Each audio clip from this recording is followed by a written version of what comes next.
Hello again. I thought I would take a few minutes to share with you some events I've had in my past that I sometimes call cosmic events or personal events. And in this series of events, I wanted to share with you just a few of those experiences that were self-induced, meaning I was practicing something and something occurred. I've shared with many of you in the past the experience about the fallopian.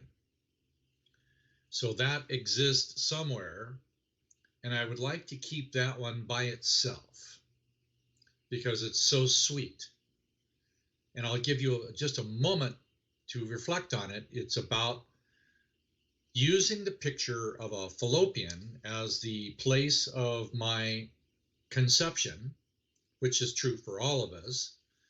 And I practiced for 4 months to have that experience, and I'm going to leave that in another location because it deserves some reverence of its own. I've shared other experiences, and the majority of the experiences I've had have typically been along the spine and into the head. I've shared a different experience about polishing the pineal and having an excruciating experience of bliss out of that one. I've shared other ones about the spine and spinning a band of light around my spine. That's also already in the file somewhere in Cosmic Events. And I've shared the experience of the birds, of practicing a certain process over a period of months with birds. That one's also already recorded. But I thought I would share just some other ones. And one of them was I noticed that when I looked in my own eyes, I had a small bubble in my right eye. And for me at the time, it corresponded to will, and it also corresponded to heart. And I started to practice wanting to take my ego out of my iris. So I practiced taking my ego out of my iris by taking it out of my words. So before I spoke, I had a tendency to practice while teaching to take my ego out of my heart and pop it. So I practiced this to remember to take the ego out of my words. And I can assure you there are many times I can still use that one. But I was not expecting anything really to happen. And then I was at a friend's house in Southern California. They were having a social gathering, and this was in my late 20s. And I'm with a group of my, friends, many of whom were what I call the hippie types, metaphysical new age types. And they occasionally like to ask me a question because I was known for having unusual answers to things. And I started to explain something, and several of my friends, just as they would sometimes do, say, "Oh, wait for a moment, DJ. We need to get high first so we can understand what you're saying." I never partaked, but my friends did. So I paused for a second, and then I was just getting ready to speak to them, and I started to say something. I don't even know what it was. I was going into a sentence at the very beginning. I took the bubble out and popped it, and I went right through the roof of the house. I mean, visually, I saw myself going through the roof, going up slowly into the air, gaining speed. And slowly I went up through the clouds looking around. I was aware of where I was and who I was, and I was aware that I'm moving, and pretty soon I'm accelerating right through the atmosphere of the Earth. And I started to go through faster and faster to literally go through visually the solar system, and I'm gaining speed. I gained so much speed, went off into the universe through immeasurable numbers of stars, and I forgot completely who I was. I had no idea where I was, who I was just gone. Then, whatever length of time later, because it seemed like a very long time before I came back, I was aware of coming into what appears to be a solar system, and then coming down to this one planet, obviously Earth, came down through the atmosphere, slowing down as I came, unaware of who I was or what I was, came through the top of the house, came through the top of my head, occupied my body, remembered who I was, and I was still in the middle of a sentence. And in that moment, I finished the sentence and then said, "Excuse me, I'm going to step outside." And I did. I walked outside and whew,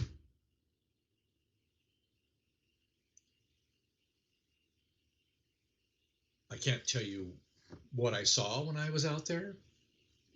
I can't tell you what I did or nor what I remember. What did I get out of it? I'm not really sure. I did find out that practice usually takes about 4 months of doing a particular practice before something happens. This is just one event. I think it's only fair to occasionally mix in an event where something went wrong. So I'm going to mix in a couple of experiences where I made mistakes, because I don't want you to think that everything is always sweet and normal.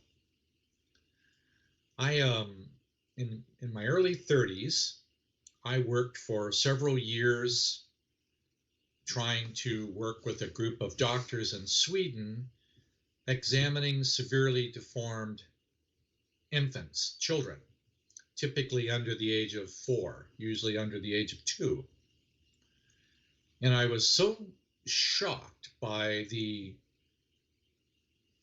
skeletal deformities of small infants that in my meditation, I basically started to demand and insist that I find the source of what's causing the deformity in children. I want to know. I used to be quite insistent then. I really want to know what's causing deformity in children. And I would meditate on it.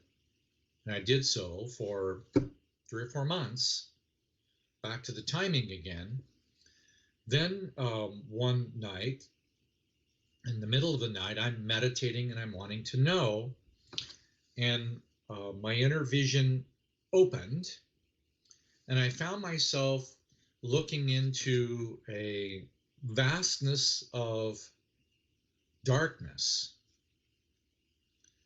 Something darker than dark, blacker than black, no light, no stars, no nothing, just black. And it's not black that is a color or a composite of anything else. It was a vastness of something indescribable.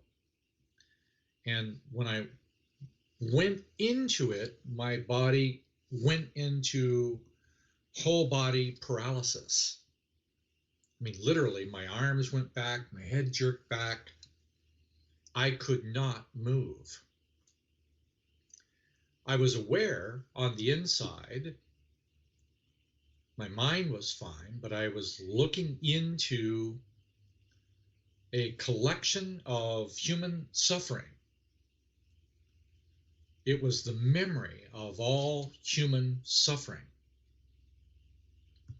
The vastness of it is so indescribably powerful.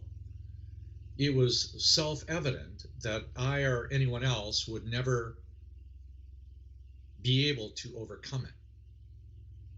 It was shocking, the magnitude of it. I could say it was darkness. I could say it was evil. It didn't have a nefarious or an evil intention to it. It was just a vastness of human memory, an unloving place of all of the unloving results of every unloving feeling or thought or action that any human being had ever done to any other human being, all stored in one place.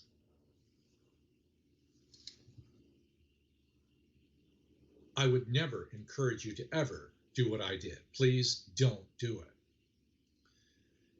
It took me 4 hours of pleading and begging and asking my guides to get me out of it. It took 4 hours for me to withdraw from it. It took me a year to physically recover. I don't recommend you go there. So I'm telling you this kind of experience to remind you that when you start to focus on something, have a purpose, have a clarity, ask your guide to go with you, have whatever faith or prayer that you want to manifest for yourself, and have a real, ideally loving reason about why you wanted to go there. I wanted to go into that place because I wanted to end all suffering. But it was a naive, foolish, human thing to think that anyone or any person or group of people could overcome that level of pain or suffering. I urge you not to do that. So along the way, I had lots of other experiences. Some of them were just plain simple. I'll give you a simple one. I used to live on an island off the coast of Washington near the border of Canada. It's an island called Orcas Island. And I lived on the most remote shoreline. And I had a little boat, little 12-foot boat, little motor, and I would go out fishing for salmon most days of the week. And I usually took with me earphones and a little Walkman, which had, I know this sounds like a mystery, cassette tapes. So I had recorded music that I listened to while I fished. And I typically listen to, much of the time, I listen to one piece of music that I won't play for you in a moment. It was a piece by Nana Mouskouri, an opera singer, and it was just a celestially beautiful piece of music that I used to just love. So one morning I'm out there before sunrise, getting ready to fish right at sunrise, which was my favorite time to fish. And what arrived was the sun on the top of the ridge of the mountains, where sunlight, golden light, touched all of the tops of the trees while the music was playing. And I just completely lost it or found it. What I lost was all willingness to resist. And I surrendered to the experience of the divine reflection of beauty, the gold, and it poured through the top of my head and poured into my heart. And there's just no way to describe how such a thing happens. I wasn't intending to do anything with the music. I was just experiencing the celestial beauty of the music in combination with a celebration of the divine. And this happened, and I learned that the top of the head is capable of opening. I didn't know that the top of the head can open. And I learned enough in that moment not to aspire to open it. But should there come a time, it would open of its divine nature. And I also have a great deal of respect for guides, particularly celestial guides, who are capable of guiding these kinds of experiences.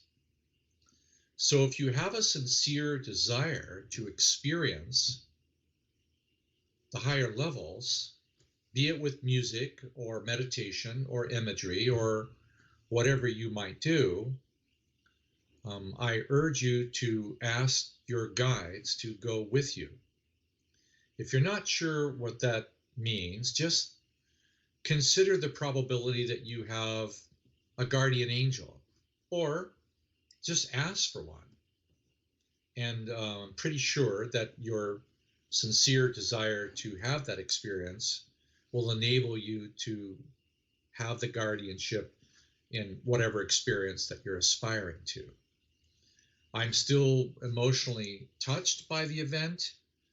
I'm still learning how to be able to incorporate such feeling again, because I know through experiences like this that my capacity to be able to receive love and or to send love is actually out of my reach. And I mean that because part of the experiences of going through it actually reveals the amount of layers necessary to be removed. What I mean by that is that the human existence is filled with layers of boundaries and barriers. And if you've ever seen an old golf ball, if you've ever seen the interior of old golf balls, their golf balls are wound up with rubber bands and then covered with a shell, and that's what they hit a golf ball filled with rubber bands. The human heart has the equivalent of bands, elastic type bands around it. Each of these threads of elasticity are oftentimes barriers associated with an unresolved feeling or a false belief system that still drives our human behavior. This unresolved feeling now presents a presentation of oneself, and that presentation, you can call it whatever you want. I just call it facade, you can call it persona or shadow, that the human heart has layers around it. And I'm painfully aware I can't receive love into a facade, nor can I give love from a facade. The experience of love is really more akin to the soul's heart. I need to be in my soul to receive love, and I need to be in my soul to give love. It's okay to practice trying to, because usually when you practice giving or receiving, you're actually going to begin to present the law of attraction to help you remove whatever the feelings are that you're now currently in need of removing. I'm simply saying that the sincere desire to want to love is admirable. It's useful. The sincere desire to want to practice giving or receiving with one or more people, individually or collectively, will automatically bring a series of law of attraction events to enable you to feel the barriers that you've yet learned how to release or transform or transmute, because all of those terms apply in different situations. So that's why I thought I would take this one experience and show you what I'm still doing with it. And I'm still painfully aware that it's still important to keep practicing, even if I'm unable to be able to currently be able to do it. The practice is really worth it. So take that for what you can, but that's an experience I've had. Talk to you soon.